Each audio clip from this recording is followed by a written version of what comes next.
നീ എന്താ ഉള്ളോട്ട് വരുന്നില്ലേ? മുന്നോട്ട് നടക്കുന്നതിനിടെ അർഷി ചോദിച്ചത് കേൾക്കെ അവളൊന്ന് മൂളി. അർമാന്റെ ഒരു നോട്ടം പോലും തനിക്ക് നേരെ നീളുന്നില്ലെന്ന് മനസ്സിലാക്കിയ ഫിനു തിരിച്ചറിയുകയായിരുന്നു അർമാന് തന്നോടുള്ള ദേഷ്യം ഇപ്പോഴും മാറിയിട്ടില്ലെന്ന്. സർ, സാറിന്റെ ന്യൂ PA അദ്നാൻ മുഹമ്മദ്. ഹാളിലിരിക്കുന്ന ഐസുവിനെ നോക്കി അർഷിയും അദ്നാനും പുഞ്ചിരിച്ചു. അർമാൻ ഐസുവിനെ എവിടെയോ കണ്ട് മറന്ന പോലെ. എവിടെയാണെന്ന് മനസ്സിലാവുന്നില്ല. ഫിനുവിന്റെ പ്രണയമാണെന്നുള്ളത് അവന്റെ ഓർമ്മയിൽ വരുന്നതുമില്ല. ഐസു അർമാനെ നോക്കിയൊന്ന് മൂളി. സർ. അർഷി മടിയോടെ ഐസുവിനെ നോക്കി. ഇനി എന്താ? ആ അത് പിന്നെ സാറിൻ്റെ പഴയ PA വന്നിരുന്നു. അവൾക്ക് PA എന്ന ജോബ് വേണമെന്ന് പറഞ്ഞു. ഓൾറെഡി ഇവനെ സെലക്ട് ചെയ്ത സ്ഥിതിക്ക് എന്ത് ചെയ്യണമെന്ന് അറിയാത്തത് കൊണ്ട് ഞാൻ സാറിനോട് ചോദിക്കാൻ പറഞ്ഞു. അർഷി പറഞ്ഞത് കേൾക്കെ ഐസുവിൻ്റെ ശ്വാസം കുതിച്ചുയർന്നു. ഫിനുവിനെ അല്ലേ അവൻ പറയുന്നത്? എവിടെയായിരുന്നു ഇത്രയും കാലം അവൾ? അവളെ കാണാതെ ഞാൻ എത്ര വേദനിച്ചത് അവൾ അറിയുന്നില്ലല്ലോ. എനിക്ക് PA ആയിട്ട് ഇവനെ മതി. അവളോട് പറഞ്ഞേക്ക്, തോന്നുമ്പോൾ വരാനും പോകാനും പറ്റുന്ന ഒരു ജോബ് അല്ല ഇതെന്ന്. അങ്ങനെ പുറത്തുനിന്ന് ഒരാൾ പറയണ്ട, നിങ്ങൾ തന്നെ പറഞ്ഞാൽ മതി. സർവ്വധൈര്യവും പുറത്തെടുത്ത് ഫിനു ഐസുവിന് മുമ്പിലേക്ക് നടന്നു വന്നു. ഹാളിലുണ്ടായിരുന്ന അലിയുടെയും നാസറിൻ്റെയും കണ്ണ് വിടർന്നു. അബൂബക്കറിൻ്റെയും ഭാര്യയുടെയും ഉള്ളിൽ വെള്ളിടി വെട്ടി. ഇനി തൻ്റെ മകളുമായുള്ള ഐസുവിൻ്റെ കല്യാണം നടക്കില്ലേ എന്ന ചോദ്യം ഇരുവരിലും നിറഞ്ഞു. നാഫി അവളെ കണ്ടെങ്കിലും മൈൻഡ് ചെയ്യാതെ ചിപ്സ് എടുത്ത് കുറച്ചുകൊണ്ടിരുന്നു. അമ്മയുടെ കണ്ണ് അർമാനിലും ഫിനുവിലും തങ്ങി നിന്നു. ഐസുവിൻ്റെ മനസ്സിൽ ഓടിച്ചെന്നവളെ പുണരണമെന്ന് കൊതിച്ചെങ്കിലും തന്നിൽ നിറഞ്ഞു നിൽക്കുന്ന വാശി അതിന് സമ്മതിച്ചില്ല. എന്നാ പൊന്നുമോള് കേട്ടോ, ഐസുവിൻ്റെ PA ആവാനുള്ള യോഗ്യത നിനക്കില്ല. ഐസു പുച്ഛത്തോടെ ഫിനുവിനെ നോക്കി. അറിയാം മിസ്റ്റർ, നിങ്ങളുടെ PA പോയിട്ട് നിങ്ങളുടെ മുമ്പിലേക്ക് പോലും വരാനുള്ള യോഗ്യത എനിക്കില്ലെന്ന്. അത് പണത്തിൻ്റെ കാര്യത്തിൽ മാത്രമാണ്. അറിവിൻ്റെ കാര്യത്തിൽ എൻ്റെ മുമ്പിൽ വരാനുള്ള യോഗ്യത നിങ്ങൾക്കും കാണില്ല. ആ അറിവില്ലായ്മ ആണല്ലോ ഓരോന്ന് കാണിച്ച് എന്നെ വേദനിപ്പിക്കാൻ കാരണം. പിന്നെ ഇപ്പോൾ ജോലി ചോദിച്ച് വീണ്ടും വന്നത് നിന്നോടുള്ള പ്രണയം കൊണ്ടൊന്നുമല്ല. ഞാൻ കാരണം നിങ്ങളുടെ ബിസിനസ് തകരുന്നത് എനിക്കിഷ്ടമില്ല.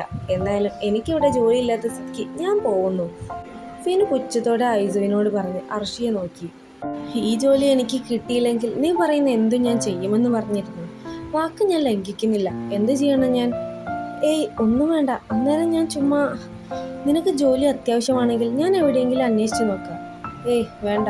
ഫിനു അർഷിയെ നോക്കി പുഞ്ചിരിച്ചു. ഫിനു, നീ ഇത്രയും ദിവസം എവിടെയായിരുന്നു? ഞാൻ ഇവിടെയൊക്കെ തന്നെ ഉണ്ടായിരുന്നു ഉപ്പ. മനസ്സ് ശരിയല്ലായിരുന്നു, അതാ ഉപ്പാൻ്റെ അടുത്തേക്ക് വരാതിരുന്നേ. ഞാൻ വേദനിക്കുന്നത് കാണാനുള്ള ത്രാണി ഉപ്പാക്കില്ലെന്നറിയാം. ഫിനു നാസറിനെ ഇറുകെ കെട്ടിപ്പിടിച്ചു. ഡി, കൂടുതൽ മെയിനാവാതെ വന്ന കാര്യം കഴിഞ്ഞെങ്കിൽ പോവാൻ നോക്കടി. നാഫി പുച്ഛിച്ചു പറഞ്ഞത് കേട്ടവൾ പല്ല് കടിച്ചവൻ്റെ അടുത്തേക്ക് ചെന്ന്.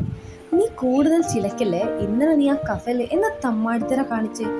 ഞാനെന്തോ കാണിച്ച്? ഒരു പെണ്ണോട് സംസാരിക്കുന്നത് എപ്പോഴാണ് തമ്മാടിത്തരമായത്? പിന്നെ എന്ത് തേങ്ങക്ക നീ സംസാരിച്ചോണ്ടിരുന്ന പെണ്ണ് തന്നെ നിന്റെ മുഖത്തേക്ക് ജ്യൂസ് ഒഴിച്ചത്? അത് പിന്നെ എത്രയൊക്കെ ഇഷ്ടമല്ല എന്ന് പറഞ്ഞിട്ട് പിന്നെയും പിറകെ പോയി വിറപ്പിച്ചിട്ടാ ആ പെണ്ണ് അങ്ങനെ ചെയ്തേ. നീ എൻ്റെ പെങ്ങളല്ലടി. നീ ഒന്ന് അവളെ ചെന്ന് കണ്ട് എൻ്റെ ഇഷ്ടം സ്വീകരിക്കാൻ പറയടി. എന്നിട്ട് വേണം അവൾ എൻ്റെ മുഖത്തേക്ക് വേറെ വല്ലതും എടുത്ത് പാരാൻ. അവൾ നല്ല കുട്ടിയാ, അവൾ അങ്ങനൊന്നും ചെയ്യൂല. ഞാൻ ഇന്നലെ നല്ലോണം കണ്ട്. അപ്പോൾ നീ ഇന്നലെ എന്നെ കാണാൻ വന്നിരുന്നു അല്ലേ? വന്നിരുന്നു. എപ്പോ? നീ പറയുന്ന ആ പെണ്ണ് എപ്പോ കഫേയിലേക്ക് വന്നോ അപ്പം ഞാനും വന്നിരുന്നു. അതിന് നിനക്ക് അവളെ അറിയോ? എൻ്റെ മൂത്താപ്പൻ്റെ മോളാണ് നജ. വാവ്, അപ്പോൾ ഞങ്ങൾ സെറ്റാക്കാൻ നീ തന്നെ ബെസ്റ്റ്. അപ്പോൾ പിന്നെ നിങ്ങളുടെ മോളെ എൻ്റെ ആങ്ങളൊക്കെ ഇഷ്ടമാണ്, കെട്ടിച്ച് തരുമോ എന്ന് ചോദിച്ചു എന്നാൽ മതി, ഇപ്പം കെട്ടിച്ച് തരും. ഒന്ന് പോയാടവേ.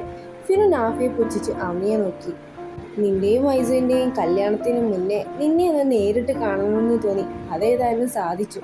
ഇനി അതെന്തിനാണെന്ന് വെച്ചാൽ ജീവിതം ഒന്നേ ഉള്ളൂ, അത് ജീവിക്കേണ്ടത് നീയാണ്. നിന്റെ സന്തോഷങ്ങളെ തേടി നീ പോകണം, അല്ലാതെ സന്തോഷം നിന്നെ തേടി വരില്ല. നിന്റെ വീട്ടുകാർക്ക് വേണ്ടി നിന്റെ പ്രണയത്തെ നീ കുഴിച്ചു മൂടരുത്. നിന്റെ വീട്ടുകാർക്ക് വേണ്ടത് ഐസുക്കാരുടെ കയ്യിലുള്ള പണമാണ്. അതവർക്ക് നേടിക്കൊടുക്കാനാണ് നീ ഐസുവിനെ സ്നേഹിക്കുന്നുണ്ടെന്ന് അഭിനയിക്കാൻ കാരണം.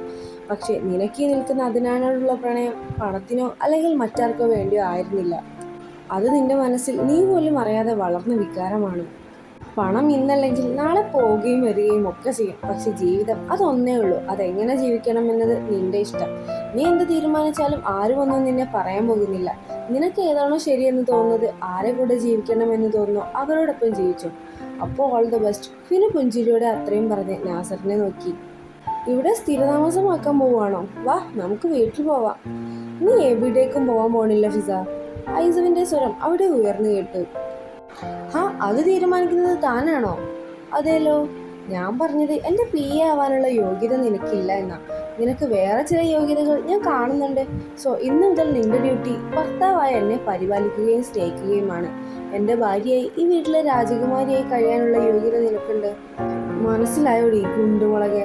ഫിനുവിനെ വലിച്ച് നെഞ്ചിലേക്കിട്ടവൻ പറഞ്ഞത് കേൾക്കെ ഫിനു അനങ്ങാതെ അങ്ങനെ തന്നെ നിന്നു. അവൻ്റെ നെഞ്ചോട് ചേർന്ന് നിൽക്കാൻ മനസ്സിൽ ഒരുപാടായി കൊതിക്കുന്നു.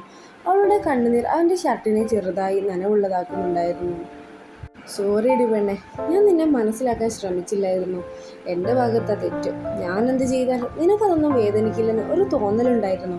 പക്ഷെ ഇപ്പോൾ മനസ്സിലായി, നമുക്ക് വേണ്ടപ്പെട്ടവരുടെ ചെറിയ ചെറിയ കാര്യങ്ങൾ പോലും നമ്മെ സന്തോഷത്തിലും സങ്കടത്തിലും ആഴ്ത്തുമെന്ന്. ഇനി ഒരിക്കലും ഞാൻ കാരണം നിന്റെ കണ്ണ് നിറയാൻ ഇടയാകില്ല. എന്നും ഈ നെഞ്ചിലിട്ട് നിന്നെ സ്നേഹത്താൽ മൂടും ഞാൻ. ഇത്രയൊക്കെ ഞാൻ ചെയ്തിട്ടും നിന്റെ മനസ്സിൽ എന്നോട് വെറുപ്പില്ലെന്ന് എനിക്ക് ഉറപ്പാണ്. അത്രയ്ക്ക് നീ ഈ ഐസുവിനെ സ്നേഹിക്കുന്നുണ്ടെന്ന് എനിക്കറിയാം. ഐസ് ഫിനുവിൻ്റെ മുഖം ചുംബനത്താൽ മൂടി. ഒന്ന് തടയാൻ പോലും ഫിനു മുതിർന്നില്ലായിരുന്നു. കാരണം അവർക്കിടയിലെ ഈ അകൽച്ച മാറണൽ തങ്ങളിരുവരും മനസ്സൊന്ന് തുറക്കണമെന്ന് അവൾക്ക് നല്ല ബോധ്യമുണ്ട്. അവൻ്റെ സ്നേഹത്തോടെയുള്ള ചേർത്ത് പിടിക്കലും ചുംബനവും അവൾ ഏറെ കൊതിച്ചിരുന്നതുമാണ്.